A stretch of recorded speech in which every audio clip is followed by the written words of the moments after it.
राजनीतिक विषयों की कैबिनेट समिति ने यह निर्णय लिया है कि जातियों की गणना को आने वाली जनगणना में सम्मिलित किया जाए। हालांकि ये केवल घोषणा है। 21 में सेंसस होना था, कब होगा ये किसी को नहीं पता है। का सेंसस का अनाउंसमेंट किया, हम इसको सपोर्ट करते हैं, पूरी तरह सपोर्ट करते हैं, मगर हम टाइमलाइन चाहते हैं। हम जानना चाहते हैं ये कब तक होगा।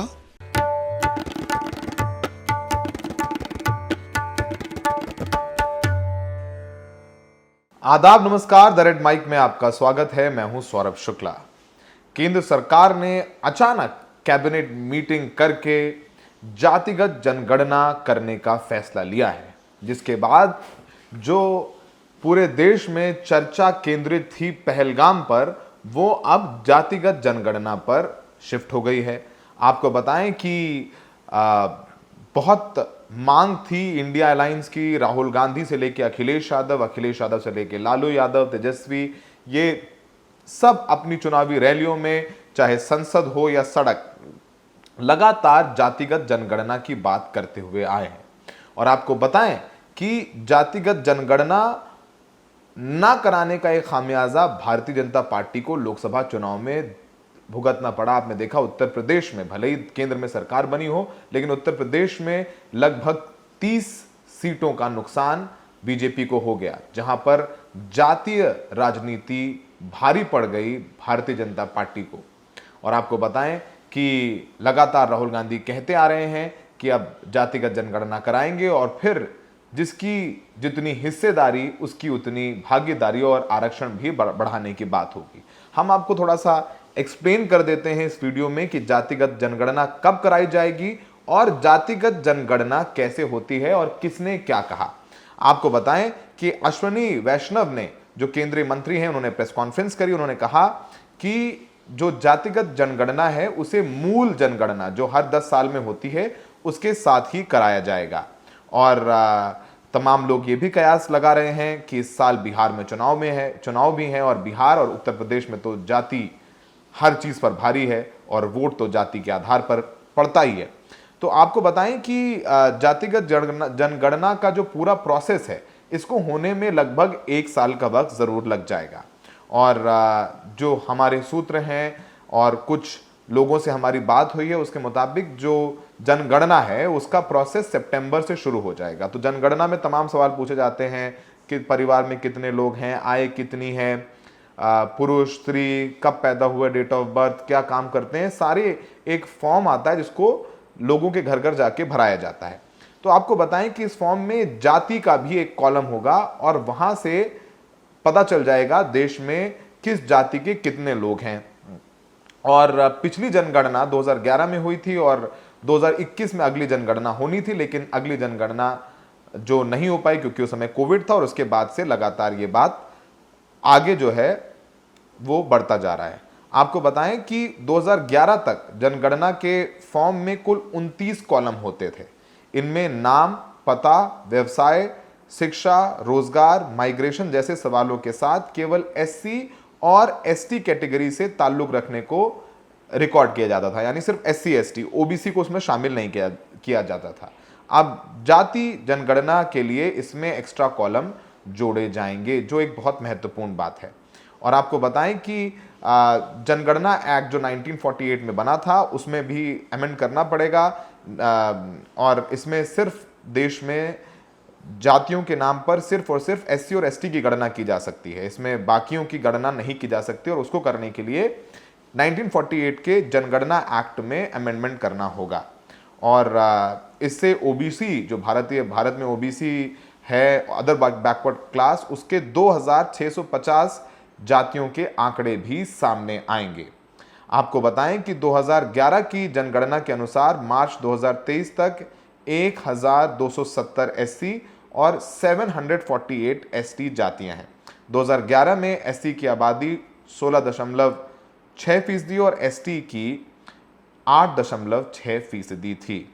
और आपको बताएं कि 2011 में मनमोहन सिंह देश के प्रधानमंत्री थे और उनके समय मनमोहन सरकार ने सामाजिक, आर्थिक और जातिगत जनगणना करवाई थी। इसमें ग्रामीण विकास मंत्रालय, शहरी विकास मंत्रालय, गृह मंत्रालय ने ये सब कराया था। हालांकि इस सर्वे के आंकड़े कभी जारी नहीं किए गए और जो ग्रामीण विकास मंत्रालय है उसके वेबसाइट पर सिर्फ और सिर्फ SC ST हाउस होल्ड के आंकड़े ही जारी हुए। आपको बताएं कि अंग्रेज जो हैं वो देश में जातिगत जनगणना करवाते थे। 1981 में देश में पहली बार अंग्रेजों ने जातिगत जनगणना कराई थी। अब थोड़ा सा बैकग्राउंड भी दे देते हैं आपको। इसमें जातियों की भी गिनती होती थी और 1931 तक ऐसा चलता रहा। 1941 में जातिगत जनगणना तो हुई लेकिन इसके आंकड़े सार्वजनिक नहीं किए गए और जब संविधान के जो निर्माता थे, जिसमें बाबा साहब भीमराव अंबेडकर, जवाहरलाल नेहरू, पटेल, अंबेडकर, मौलाना आज़ाद जैसे लोग थे, इन्होंने तय किया कि ये SC और ST की तो जनगणना होगी पर OBC की नहीं होगी। तो अब उस समय क्या वजहें थी वो नहीं पता। और आज़ादी के बाद 1951 में पहली बार जनगणना हुई थी, लेकिन इसमें सभी जातियों की बजाय सिर्फ SC और ST की गिनती हुई थी।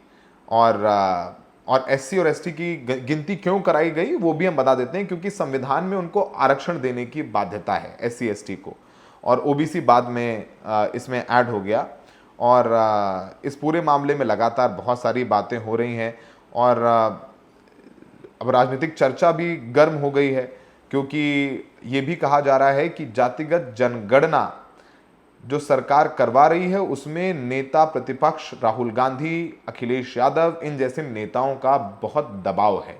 और आपको बताएं कि सबसे पहले 2023 में कर्नाटक के कोलार में एक रैली में राहुल गांधी ने जातिगत जनगणना कराने की मांग की थी और उन्होंने कहा था कि 2011 में जो जातिगत जनगणना हुई थी उसके आंकड़े सार्वजनिक किए जाएं। और उन्होंने कहा कि लगातार सरकार जो है भागीदारी नहीं देना चाहती है।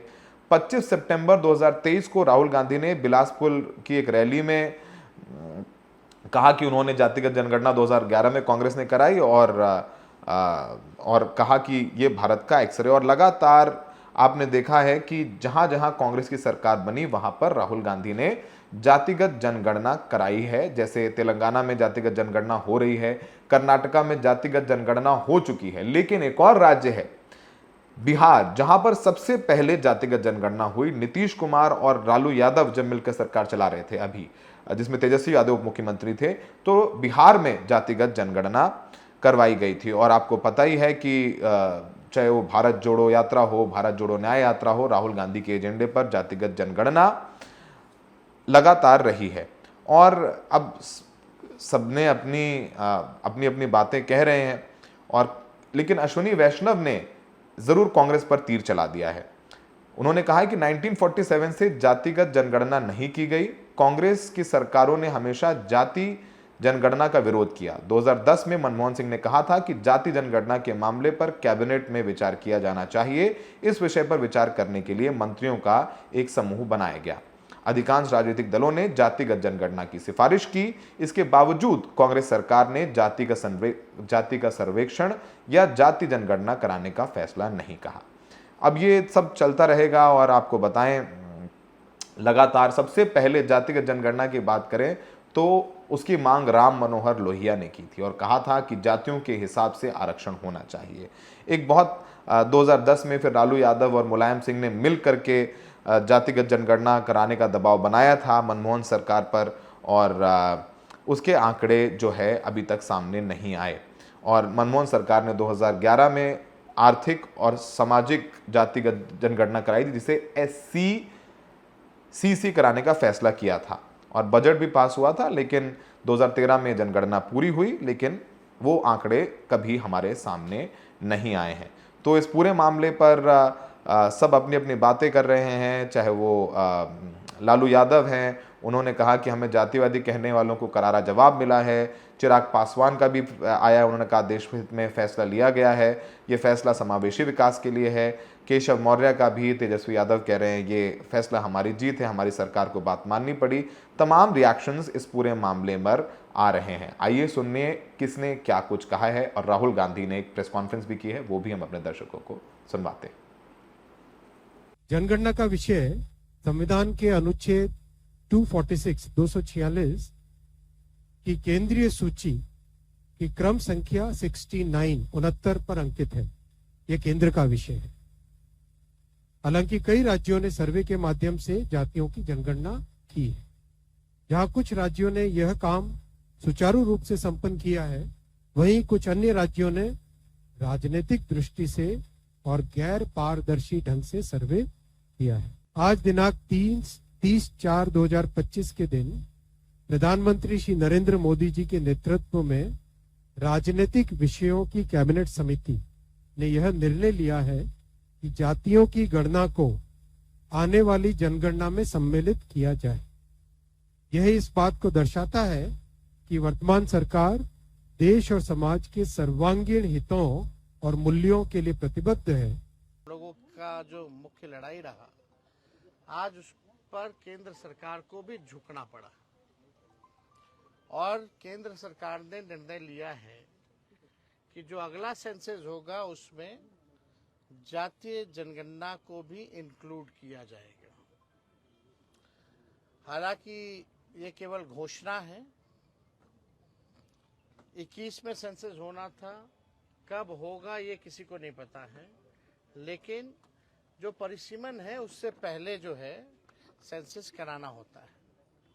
तो उम्मीद है कि ये परिसीमन से पहले ये सेंसस कराएंगे, और सेंसस में जातीय जनगणना का भी एक कॉलम जो है जात का भी होगा।